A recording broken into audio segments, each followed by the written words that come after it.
ASM classes में आप सभी साथियों का स्वागत है।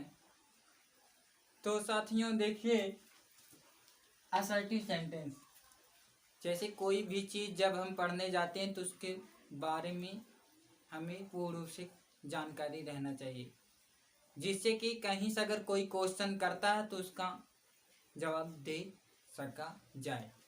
तो इसके पहले असर्टिव सेंटेंस ये क्यों आया? क्योंकि जो दूसरा लेसन है आपका, उस लेसन का नाम है द सेंटेंस टाइप। मतलब सेंटेंस मीन्स होता वाक्य, टाइप मीन्स होता है प्रकार। तो सेंटेंस के प्रकार, तो मैंने आपको पिछली वीडियो में द सेंटेंस टाइप पढ़ा चुका हूं। तो साथियों देखिए, मैंने आपको बताया कि पहले मैंने आपको सेंटेंस की परिभाषा दिया, जिसे हिंदी में कहते हैं वाक्य। तो सेंटेंस का परिभाषा होता है ऐसे शब्दों का समूह जिससे पूर्ण भाव प्रकट हो, उसे हम सेंटेंस कहते हैं। मतलब शब्दों का ऐसा समूह जिससे पूर्ण भाव प्रकट होता है, उसे हम सेंटेंस कहते हैं। और सेंटेंस में मैंने आपको बताया, सेंटेंस के दो भाग होते हैं, पहला सब्जेक्ट, दूसरा प्रेडिकेट। ये सब के बारे में पढ़ चुका गया है। तो दूसरे लेसन में हम द सेंटेंस टाइप पढ़ रहे हैं और उन सभी सेंटेंस के बारे में पढ़ेंगे। तो सेंटेंस आपके 5 प्रकार के होते हैं। पहला असर्टिव सेंटेंस, दूसरा इंट्रोगेटिव सेंटेंस, तीसरा इंपरेटिव सेंटेंस, चौथा ऑप्टेटिव सेंटेंस, पांचवा एक्सक्लेमेटरी सेंटेंस। इन सभी के बारे में पूर्ण रूप से कंठस्थ किया जाएगा। तो इस वीडियो में हम सीखेंगे असर्टिव सेंटेंस के बारे में। तो अब देखिए साथियों, असर्टिव सेंटेंस क्या होता है। असर्टिव सेंटेंस मिस पहले ये जान लेते हैं, इसके मिस क्या होता है। असर्टिव मिस होता है साधारण, सेंटेंस मिस होता है वाक्य। असर्टिव सेंटेंस मिस क्या होता है, साधारण वाक्य। तो साधारण वाक्य किसे कहते हैं, यहां देखिए साथियों, परिभाषा इसकी देख लेते हैं। इसकी परिभाषा ये होगी, ऐसे वाक्य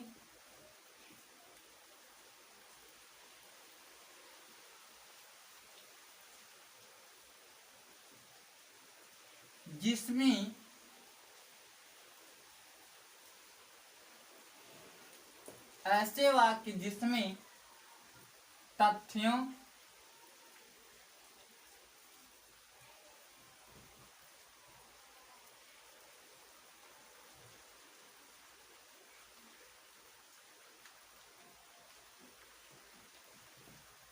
घटनाओं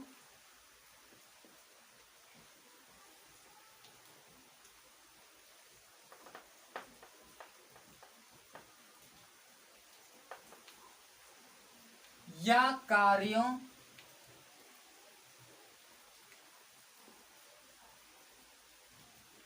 का बोध होता है, उसे असर्टिव सेंटेंस कहते हैं।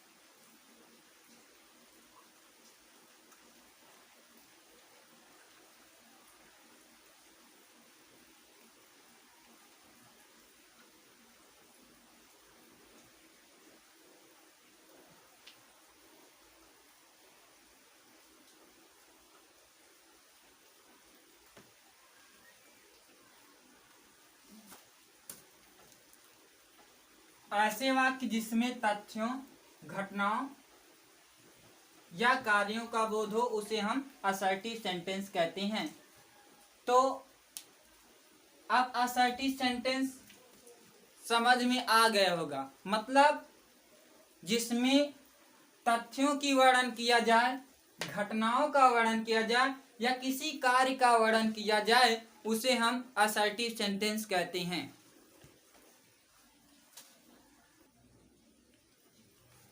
नोट चलते हैं साथियों। नोट में देखिए,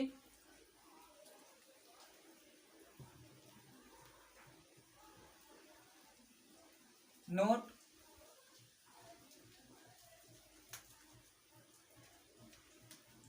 असर्टिव सेंटेंस को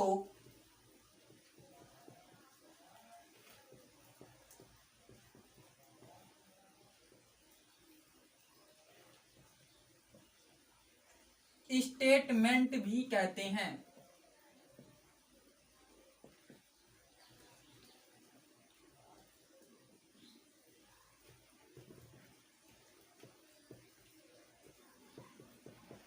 असर्टिव सेंटेंस को क्या कहते हैं? स्टेटमेंट भी कहते हैं। इसे भी हमें नोट में जानना है। अब देखिए साथियों, इसका कोई सूत्र होगा, तो सूत्र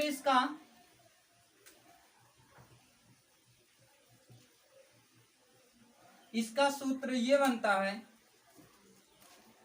सबसे पहले subject plus verb plus object, या कहिए कंप्लीमेंट।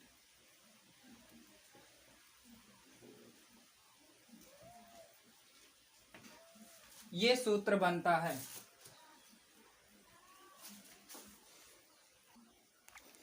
तो चलते हैं जैसे में, देखिए साथियों,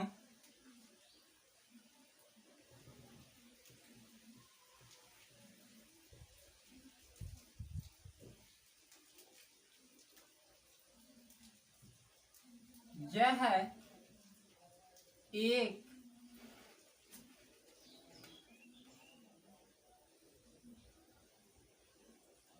व्हाइट बोर्ड है। यह एक व्हाइट बोर्ड है। तो इसका देखिए अनुवाद करते हैं। इसमें यह जो है सब्जेक्ट का काम कर रहा है, तो यह का अंग्रेजी आपकी होगी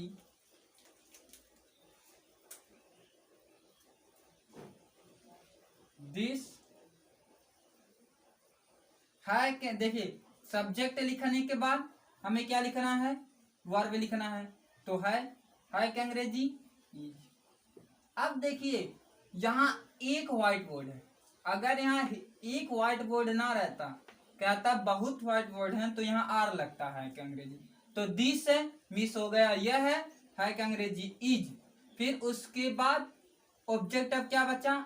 एक व्हाइट बोर्ड। एक क्या अंग्रेजी? एक। व्हाइट की अंग्रेजी व्हाइट,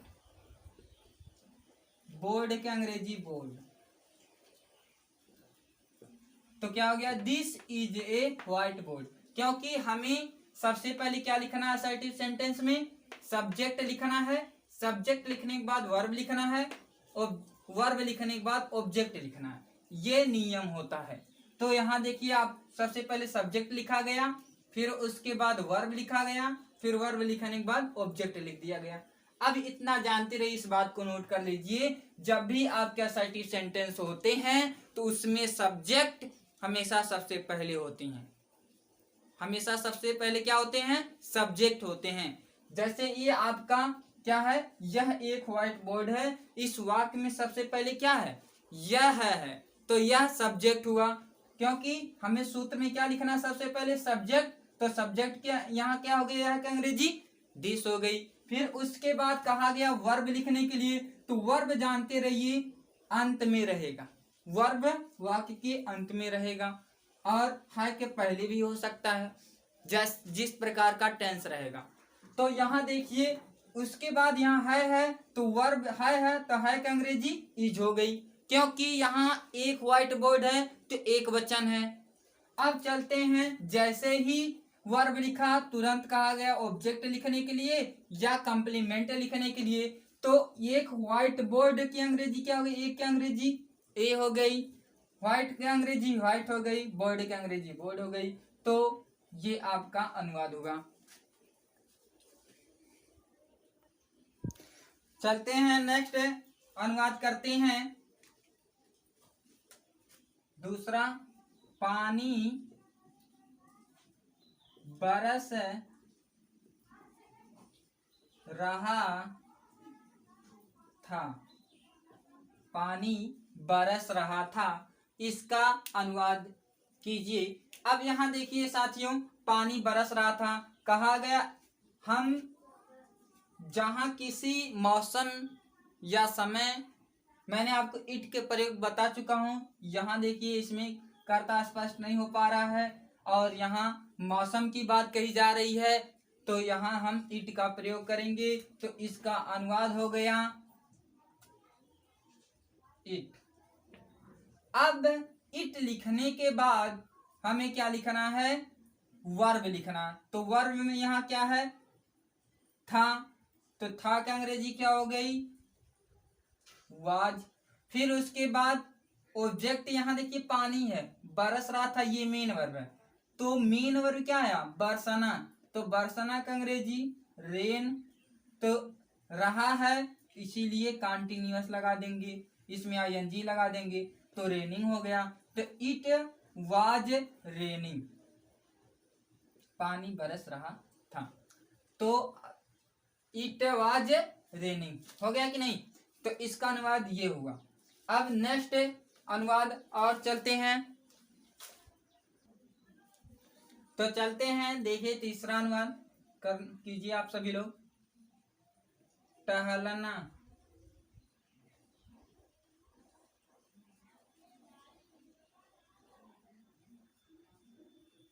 एक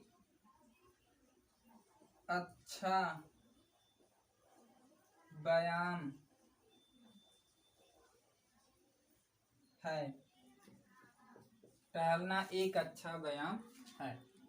तो यहाँ देखिए मैंने आपको बताया कि असर्टिव सेंटेंस में कर्ता क्या होते हैं, पहले होते हैं, और जिसमें कर्ता स्पष्ट नहीं होते वहां इट का प्रयोग करते हैं। मैंने आपको इट का प्रयोग, हैज का प्रयोग, हैव का प्रयोग, सब प्रयोग पढ़ा चुका हूँ। तो अभी और पढ़ाएंगे अगले नेक्स्ट, मतलब आपके आगे भी मिलेंगे प्रयोग, चैप्टर में आपके लेसन में मिलेंगे। तो देखिए टहलना एक अच्छा व्यायाम है, तो इसका अनुवाद कीजिए। देखिए टहलना जब ऐसे ऐसे, टहलना आप कहेंगे सर मेन वर्ब है, यहाँ देखिए पहले पहले आया, यहाँ मेन वर्ब जीरंड का काम कर रहा। तो जब जीरंड का काम करता है तो हम उसमें आईएनजी लगा देते हैं। तो टहलना का अंग्रेजी आप जानते हैं वॉक होता है, तो वॉक में आईएनजी लगा दिया, तो वॉकिंग हो गया। फिर उसके बाद है ना, तो है देखिए है की अंग्रेजी क्या होती है, इज होती है। एक के अंग्रेजी ये होती है, अच्छा का अंग्रेजी गुड होता है, व्यायाम का अंग्रेजी एक्सरसाइज होती है। तो इसका अनुवाद क्या हो गया, walking is a good exercise. तो कहा गया सबसे पहले हमें सब्जेक्ट लिखना है जब मेन वर्ब पहले रहता है, और ऐसे कहा जाए कि टहलना एक अच्छा व्यायाम, ऐसे जब यहाँ वर्ब कर्ता का काम कर रहा है तो यहाँ आईएनजी लगा देंगे टहलना में, तो वॉकिंग तब ये कर्ता का काम करने लगेगा। इसी वजह से वॉक में आईएनजी लगा, नहीं तो यहाँ देख रहे हैं कि यहाँ वाज के बाद ये तो मेन वर्ब पानी बरसना, तो यहाँ देखिए पानी बरसना में भी आईएनजी लगा दिया, लेकिन यहाँ जीरंड का काम नहीं करा, यहाँ करा पहले। तो walking is a good exercise, इसका अनुवाद ये होगा। तो असर्टिव सेंटेंस में इस बात को याद रखिएगा।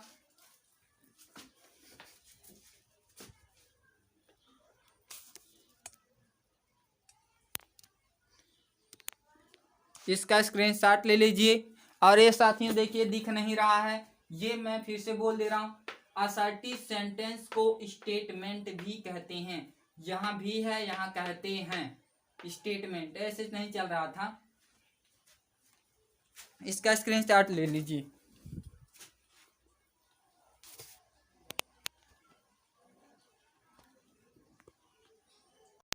तो साथियों और एग्जाम्पल करते हैं। जैसे यहाँ देखिए, मैंने, यह मकान गत वर्ष खरीदा।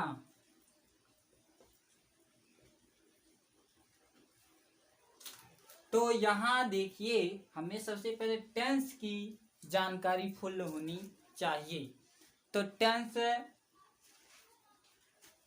भी पढ़ाएंगे तो, लेकिन दूसरा लेसन है, टेंस भी आएगा आपका ट्रांसफॉर्मेशन जब ट्रांसफॉर्मेशन लेसन आएगा तो उसमें, या कहीं ट्रांसलेशन जब आएगा साथियों तो उसमें आपको पढ़ाया जाएगा। ठीक है, ट्रांसलेशन जब चैप्टर आएगा तो उसमें पढ़ाएंगे और फिर उसके बाद सारी चीज बताएंगे। ऐसा नहीं कि सब चीज डिटेल्स बताएंगे। तो यहाँ देखिए, मैंने यह मकान गत वर्ष खरीदा, ये कौन सा टेंस है? पास्ट टेंस है। अब आप सोच रहे हैं कि कैसे पास्ट टेंस है, ये भी तो क्वेश्चन बनता। तो यहाँ देखिए, खरीदा जब अंत में आ जाए, जैसे ये मेन वर्ब, खरीदना मेन वर्ब, तो मेन वर्ब में जब आ आए, ई आए, ए आए, ठीक है, तो या था, थी, थे आए, ते थे, ती थी आए, तो वो आपका सिंपल पास्ट टेंस होता है। तो ये सिंपल पास्ट टेंस है। तो यहाँ देखिए, मैंने यह मकान गत वर्ष खरीदा। तो यहाँ मैंने आपको बताया ये असर्टिव सेंटेंस है। असर्टिव सेंटेंस में कर्ता हमेशा सबसे पहले होते हैं। तो यहाँ इसका अनुवाद यह होगा, मैंने का अंग्रेजी आई, फिर खरीदना का अंग्रेजी बाई होता है, बाई का सेकंड फॉर्म लगता है। हमेशा जानते रहिए, सिंपल पास्ट टेंस में मेन वर्ब की सेकंड फॉर्म लगता है, इसी वजह से बाई का सेकंड फॉर्म विराट हो गया। तो मैंने जैसे ही कर्ता लिखा, कर्ता लिखने के बाद वर्ब लिखना है, वर्ब लिखने के बाद यहाँ देखिए ऑब्जेक्ट लिखना है। तो ऑब्जेक्ट क्या है? यह मकान, यह मकान। तो यह मकान के अंग्रेजी दिस, मकान के अंग्रेजी हाउस। फिर उसके बाद गत वर्ष, ये आपका आदर्श में आ जा रहा है। तो गत वर्ष क्या हो जाएगा? गत के अंग्रेजी लास्ट, वर्ष के अंग्रेजी ईयर, तो क्या हो गया? गत वर्ष। तो I brought this house last year.